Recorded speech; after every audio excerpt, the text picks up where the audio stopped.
Welcome back. All right, guys, to the Not So Perfect podcast. I am Matt Chinn, and this is Gerardo Cornejo. This is me and Matt Chinn's small project we work on weekly, and it's very important to us. We like sharing our brains with you guys and how we are not so perfect. Yes, and come to find out, every week we find out we find more things we're not so perfect at. But come struggle with us. We'll be here for you guys. That's right. But so super important one we want to get in this week. We are 3 days away from the third annual Capital City Race. So it's tradition. The third one becomes tradition. Yeah, so here in Jefferson City, Missouri, and the race is featuring mental health awareness, substance abuse awareness, and the ultimate goal is just to kind of kick the stigma of not being comfortable enough to talk about what we struggle with, and that's kind of what we hit on this podcast. But then just other life things that get in the way. Things don't go our way. How do we handle them? How do we respond? How do we get better? And that's kind of what we talk about every day. All the overthinking we do, and you're not alone. Basically, the main idea, we're all struggling, we're all going through something, we just try our best. Yeah, and the best better than yesterday. That's right, everyday reminder. But I know for me, and just coming from a personal standpoint, whenever I was struggling with my addiction, I thought I was alone. I didn't know there was other people out there that had similar issues to what I did, so it wasn't until I got into the rehabilitation facilities, into the treatment court programs, into my local AA community, I realize there's a lot of people with similar problems, so again, it all boils back down to us as humans. We have strength in numbers, so if we're trying to do this solo, it makes for a lot longer, tougher track, so embrace the people that struggle with you, embrace those people that have similar problems that you do, and it's easier to find solutions that way, or better coping mechanisms, or better ways to deal with unexpected things that pop up, but you never know who's going to be able to actually help you, and someone to just listen, and that's it. Like, no judgment, to just listen. Well, when I got to whenever I got to regular AA meetings here in Jefferson City, just the sheer number of people I recognized from just the community that I would have never guessed. These are suit and tie people every day, look put together, look like they got their shit together. Where me, on the other hand, I couldn't keep anything together, let alone some poop. So, it's just one of those things. It's reassuring to know that you're not struggling alone. But if we're too scared to talk about it or open up to our close people, our friends, our family, our foxhole people, it's just going to make that struggle just continue and carry on longer than it needs to. So, this is what this podcast is all about, just trying to talk about our experiences, our strength, and our hope, and what we've done to overcome things and where we still struggle today. Yeah, and our main subject is the race, Capital City Race. Yes. Please remind everyone who this is dedicated to. Yes, so the race is... where it all began. Yeah, so it all began with my good friend Jared Palmer, who struggled and suffered from mental health and some substance abuse issues. 3 years ago, or 3+ years ago, he lost his battle with his mental health. So leading up to that point, I started off with a 20-mile-a-day challenge through the month of February to try and raise money for him, because I didn't have extra funds to help get him the help that he needed, which required money. So I ran 20 miles a day, started a GoFundMe page, and raised almost $11,000, $10,800 to be exact. And all that money went to Jared and his health and his care and his treatment, and he was doing really well for about a year, and then he wound up losing his battle with his mental health. So we left behind 2 beautiful children, the mother of the kids. So the funds we raised, portion of it goes to Jared's kids, their education. The other portion goes to the Cole County Treatment Courts program. So that's drug court, DWI court, veterans court, co-occurring court. And it's basically a last-ditch effort to stay out of prison and to not have a felony on your record, which I was a candidate for the DWI court, which I made it through successfully. And being on the other side, my life is, I can't even begin to describe how much better my life is going through this process. You didn't get it on the first time. It took a couple times. Well, we'll even rewind a little bit further back. So me and another prominent business person here in town, I remember we had a date where we were going to say, all right, this is our last day of drinking and drugging. And the next day he kicked it cold turkey. And then I continued to fail every day for another 13 months. So, it's one of those things where everybody's at a different spot, So just because this person couldn't kick it on day one, whereas this other person did, it was really hard for me it basically sent me down a deeper spiral because I definitely didn't know what was wrong with me. How come this guy can do it, but I can't? So definitely didn't get it on my first try. I failed 365 days plus another 30 days for over a year, and that's demoralizing every single day when that's your goal. When you wake up is today I'm not going to drink, and then every night you end up drunk, And it's been how long now? For me, in June, it'll be 6 years. 6 years. Yeah. Yep. So we're just around the corner from an anniversary, but congratulations. You should be very proud of yourself. I appreciate it. But kind of getting back to your question, like anything worth doing in life, you're going to have to probably fail and pick up and try again, fail, pick up, try again. But every time you got to try and know what works, what doesn't work, and eliminate what doesn't work, lean into what does work. So getting back to that, yeah, I struggled a lot.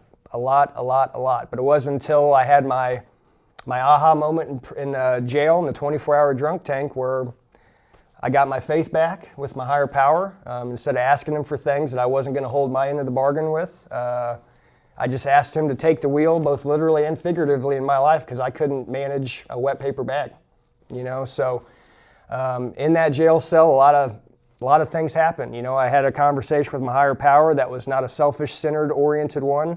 And then at the same time, he answered my prayer within about 5 seconds of asking for help. And that's the big thing this time around was usually in the past I asked for a sign. Give me a sign. Let me know I'm doing the right thing. Let me know I'm... You weren't ready to hear it. I wasn't ready to hear. Well, and here's the deal. He may have been giving me hints all along that I just wasn't paying attention to. It wasn't until I got sober and kind of cleared my head out where I could see these little signs throughout the day, whether it be just interacting with people at the restaurant or just interacting with people at AA or just seeing people on the street that have been following my story that, I had no idea anybody paid attention. I was just trying to hang on, 1 minute at a time, 1 hour at a time, 1 day at a time. But it's just kind of a testament to even, there's always people watching, so whether you think you're, influencing other people or not, the best way to lead is by example, and for me, that was all I could do. I have to stick to these things that work because guess what? When I do these things, I stay sober another day. And for me, that was impossible before that, so that's a big important thing for me, but it's another thing too. After I got sober for about 6 months, a buddy of mine, a good friend of mine, he wound up going into rehab too, which I didn't even know he was alcoholic. We'd hang out and have fun and stuff, but never saw a problem with him. But about 6 months of me being sober, he went in and checked himself in, and he came out, and he's still sober. We run marathons together now. We put one bad vice down for another better vice. I guess that's a better vice, right? Running 26 miles at a time. And then after getting to talk to him a little bit more about it, he told me that I was the reason why he decided he wanted what I had, and that shocked the shit out of me because I was looking to him for strength at times, so you just never know who's watching, guys. So just do the next best thing, the next best thing. And the best part about the run, the marathon, half marathon, is the community that shows up. Yes. These are people you could lean into. We're starting at 7 a.m. They're different. Yeah. They're different goals, different areas of life, different families. Yeah.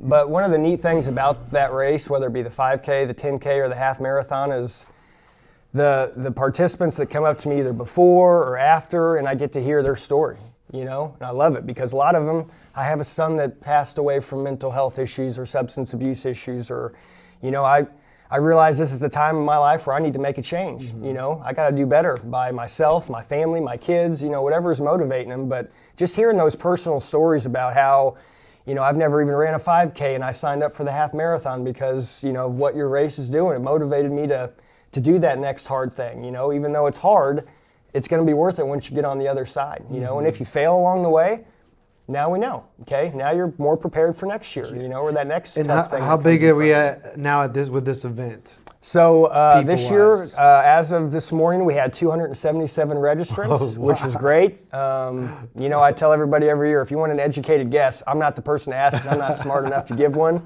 Because every year I'm like, well, I guess we'll have to take a little dip this year. And they're like, Matt, you say this every year, and we always get a huge pop on the last couple weeks or the last week or whatever. So, and it just goes to show how many people are really not directly affected, but have somebody that's affected by it. Absolutely. And it's opened up my eyes too. My entire family runs the race. I don't think my oldest daughter is going to run this year. She's going to be a cheerleader. She's going to be the pom-poms. Yeah, she'll be the cheerleader. But it has opened up my whole view on everything, on mental health. Yeah. How many people are actually dealing with it daily. Yeah. And thank you again for putting on this event, because it's just not so much a wake-up call, but just letting everybody know this is who is all part of this community. Absolutely. We're all dealing with someone, or we're all trying to help someone. We don't know how to help someone. Yeah. And this is a great way to get in that community to direct people. And Matt, thank you again for all your work. You've helped me mentally also. I train in this gym with Matt. Yeah. We're not here. I'm part of this exercise, the mental health exercise, because I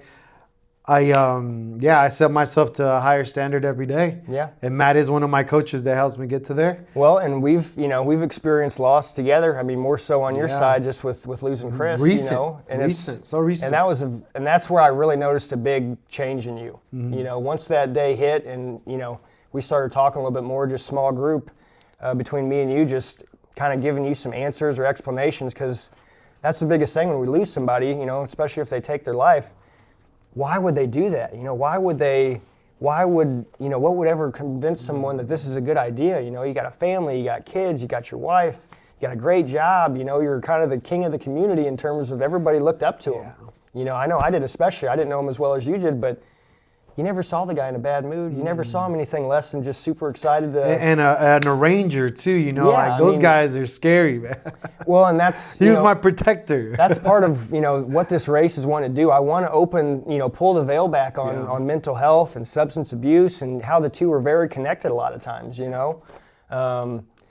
So just by getting, pulling that veil back and letting people kind of analyze, well, hey, why don't you internally look at your life and see where you're disappointed, or maybe you feel like you got shortcomings, and let's try and work on some of those, because, we always hear these things like, well, that's impossible. You'll never do that. That's not, you're not going to make it, da-da-da-da-da. Well, if we all took that advice, we wouldn't be very far in life, because it's taking those risks. It's taking those challenges that, if I would have listened to everybody saying that running 20 miles a day for a month was impossible, then, where would we be now? This race wouldn't be happening. I wouldn't have been able to help Jared get the help that he needed initially there.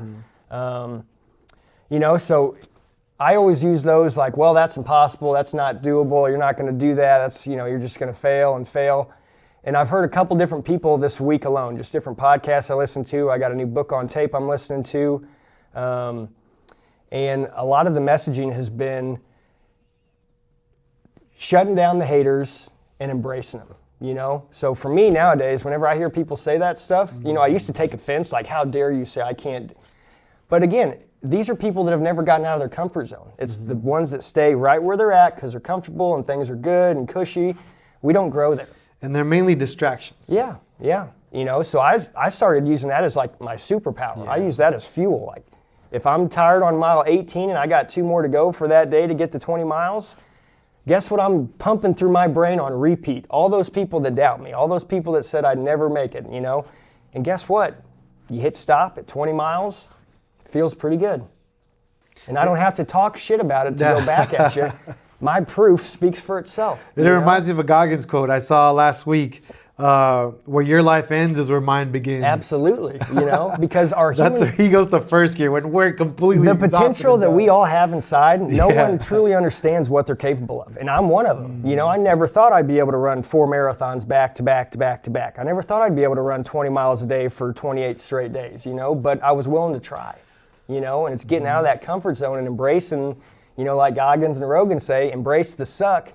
You find so much growth in those last 2 miles or in those last 15 minutes of your run or your hike or your ruck or your workout. Like, that's where you're going to grow, is whenever things are getting tough and your mind is trying to trick you and telling you that you're done. You can't do anymore. You're going to hurt yourself. You're going to do this. When a lot of times that's just noise. And I love participating in this race because that's a great reminder too of getting out of your head, because we're in here every second of our day just overthinking. at trying to analyze, acting like we know it all, and it's just a snowball effect. And then you go run, you're just suffering with everybody when you're running, and it's the worst thing we like doing. I hate to run. I played soccer my entire life. It's the last thing I want to do. I know. But then running in Jeff City, these hills, the challenge. You get to Riverside Drive, and you have to. It's easy down the hill, and then you got to go uphill, and then everybody's just helping you out. And hopefully we make it to 300 people this year. But it's an incredible community to know that there's help there. Yeah, and that's what we're trying to do. You know, I don't want that person to not pick up the phone because he's scared of what someone might say about him or what somebody might think about him, or if they have a problem, they'll be ostracized from their group or from their family or whatever, which it used to be the case. Yeah, and one thing I learned from Matt was that part of what this race benefits, this is a year-long thing where these people, there's not a season where there's more people suffering this season. Oh yeah, no, there's not. I mean, the treatment they suffer more in the summer or in the winter time. No, it's year-round. Yeah, the treatment court program, whether it be drug court, DWI court, veterans court, co-occurring court, I mean, they're a 1.5 year long program, and they have 3 or 4 graduations throughout the year. So I mean, it's a nonstop revolving wheel of as soon as people graduate, more people coming in, new people graduate, new people coming in. So yeah, I mean, this is something that I have, being a graduate of the DWI court program, to me it means a lot because that program helped save my life. If I wasn't in that program, I don't know if I would have stayed sober. I don't know if I would be, if we ever would have had the chance to hook up and get the gym back up and running, So, my big thing is just with this race is just trying to make sure that everybody knows that, whether or not you hear it every day or not, I love you guys, and I will do anything for that person that's struggling, whether it be mental health or just substance abuse or a combination of the two.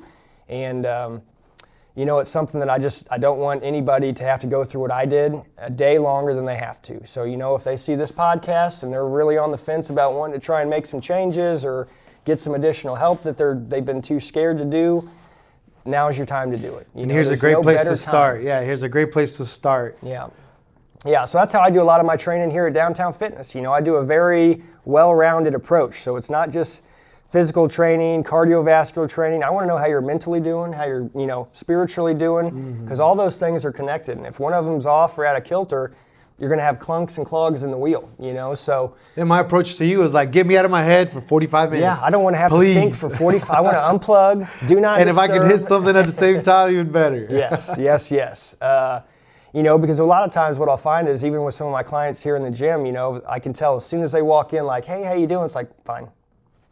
I know there's something going on because they're usually pretty chipper and good people. But so I'll ask, I'll wait till we get about 20, 30 minutes in so they can get the heart rate going, because generally whenever you're exercising, you get that heart rate and that blood rate or your blood pressure and stuff going, it's easier to let that stuff out because your guard comes down because you're exhausted. So your brain's focusing on, making sure you're getting oxygen and keeping you alive. And it's easier to talk about that stuff because that guard comes down. And just on Monday, I had a girl that did the same thing. She's struggling with some things, and we just had to stop for about 10 minutes, and she just needed to get it off her chest. And we got back at it, and she, back half of the workout, she killed it. So again, exercise, running, all that stuff, all great things to help your stress. Okay, helps manage your stress, because everybody asks me all the time, Matt, I wish I loved running as much as you did. I'd probably do it a lot more. And it's who said I loved it? I've never claimed that I love running. I said what I do love is how my brain is relaxed and calm, and whatever I was, kicking around before I started that run, all those problems are so much less than what I'm making them in my head, But it takes that hard exercise to get that guard to come down. And it's what was I mad about again? I don't even remember. It must not have been that important. So a lot of times we just get in our head, and it's just that repeat of whatever we're thinking about. We can't get out of our head about that next sale or that next client or that next whatever it is. So it's just very important to make sure we're staying on top of your game, as best you can. And every day we try and get a little bit better. And this goes out to moms, dads, children, teenagers. Everyone is part of this. For us. And that's one of the things too. So our race is always Mother's Day weekend every year. It's that Saturday. So I have a couple clients that that's all that this mom wants every year for Mother's Day. She wants her family there. They want to do the walk, whether they want to walk or run or whatever, but they're there as a family, and it's important to them, So look at it this way. It's not going to cost, you don't have to spend a whole bunch of money on flowers and roses and candies and chocolates and stuff, but she just wants, she wants the family together to hang out. That's what she wants. Yeah, great excuse to get out there. Yeah. Let's give a huge thank you to your supporters and sponsors real quick. Yes, so our top sponsor, our title sponsor this year is the Missouri Behavioral Health Council. We also got Fleet Feet is cool. They're now a presenting sponsor this year. They will be there also. Yes, so Fleet Feet will be, they'll be at the race, and then we're also doing early packet pickup on Friday at Fleet Feet. Okay. So I got to meet with Nancy yesterday and just on my calendar. Take a look at the floor space and see how we're going to lay everything out. So I think we got a good plan for that. And then we also have JC Parks and The Link. They are a goods and sponsor trade partner with us, and they provide us with the stage rental, the tables, the chairs, the tents, like basically anything we need. They've been helping us throughout the entire way. So big shout out to The Link and to JC Parks, specifically Mr. Aaron Griffrath, my grade school PE teacher. Okay. Yeah. So it goes way back in this town, man. It's a small town for Full sure. circle. Yeah. But you know, and the other thing I love too is like even working with the police department, the fire department, you know, the different agencies, because for those guys, like mental health and substance abuse is something that, you know, I feel more for them because of what they're actually going through day in and day out, what they see on a regular basis that none of us really do, or none of us are prepared to see on a daily basis and go back to your kids and go back to your wife and maintain just a normal, you know, a normal life when you're seeing some of the stuff that they do on a day in and day out basis. But what I love is like the PD, Sergeant Lenart, shout out. He's been a proponent for me whenever I brought him this race 3 years ago, you know, and he was working with me as patiently as he could, because here I was year one Googling how to start a nonprofit race. You know, I had no idea. So, but they're huge supporters of it, you know, because they know it's a real thing, you know. And they do a wonderful job at the race too. My kids are running. We're all separated. They do so great. All the families. Thank you very much. And PD this year, and fire department. we're going to have a fire truck this year with the American flag for the national anthem. Okay. I've been working on that little project for the last 3 years, so I finally got that. If you're watching this video, you just got to. Finally got that approved. A little secret, teaser, a little Easter egg they call it, right? So we got that coming this year. I'm really excited for that. And on top of that, I can happily announce that we're going to start making donations to the police department, the fire department, with any of their mental health or like PTSD type foundations they have. We're going to be making yearly donations to them as well. We've also been making a yearly donation to Valley Hope Rehabilitation Facility in Boonville, which I was a resident of. Shout out to those guys. You know, and like I said, the other portion is going to the treatment courts program, and then the other half's going to Jared's kids and their education. So this is exactly where you thought it would be at, right? Oh yeah. And how easy is that? That Google made perfect sense. It's like laid it all out for you. Well, we had to do some cut, copy, paste, erase, delete, you know, start over. And I want to give out a huge shout out to the main huge sponsor of all this, Downtown Fitness Matching. I appreciate the amount of time that goes into this. You thought it'd just be a quick event, but the amount of time I'm seeing you, you're focused, you're dialed in to make it an awesome experience for everybody. And looks like the weather's going to cooperate, and it's just going to be an incredible morning. Yeah, my mom asked me that last night on the way home. I gave her a call and just see how their day was, and she said, well, have you looked at the weather this week? And it's like, I'm in charge of a lot of stuff this week. The weather's not one of them. So I can worry about it all day long, but it's not going to change nothing. So, you know, I'm just going to keep my faith that God provides us with a day, a good morning and a good setup and a good Friday and a good Saturday for packet pickup, and then the race Saturday morning. So not too late to sign up. Yeah, we're taking registrants. We'll put the link in the comments. Yeah, we're taking registrants all the way up to the morning of. So if you're on the fence about it, take that step into no man's land, or maybe go somewhere you haven't gone before and challenge yourself. One last sponsor shout out, Scott Davidson Insurance. He's a good pledge brother of ours, great friend. He's played a large role in just helping Jared through his process, and then also helping be an important figure for Jared's kids, George and Ellen. So they both live up in Kansas City. So Scott's kind of been that guy that really stepped up big and continues to do so, not just during the tough times, but he stays in touch with them as often as he can and gets to see him as often as he can. So shout out to Scott Davidson. He's another sponsor that we have, State Farm Insurance out of Kansas City. been a sponsor all 3 years, so, and he does it without any questions, you know, so love you, Scotty, appreciate that. And yeah, so what time are you guys, so are you guys all 5K in this year? Or No, Stacy 4 out of 5 are 5K in. Stacy 10K in it? No, she's 5K in it. Okay. And I will be pushing the stroller.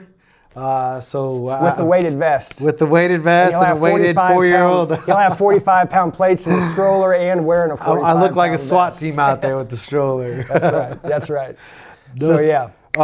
Capital City half race. Capital City race. It's got a 5K, 10K, half marathon options, and you'll get to see all the beautiful little sights around good old Jefferson City, Missouri, the state capital. Mother's Day weekend, Mr. Jared.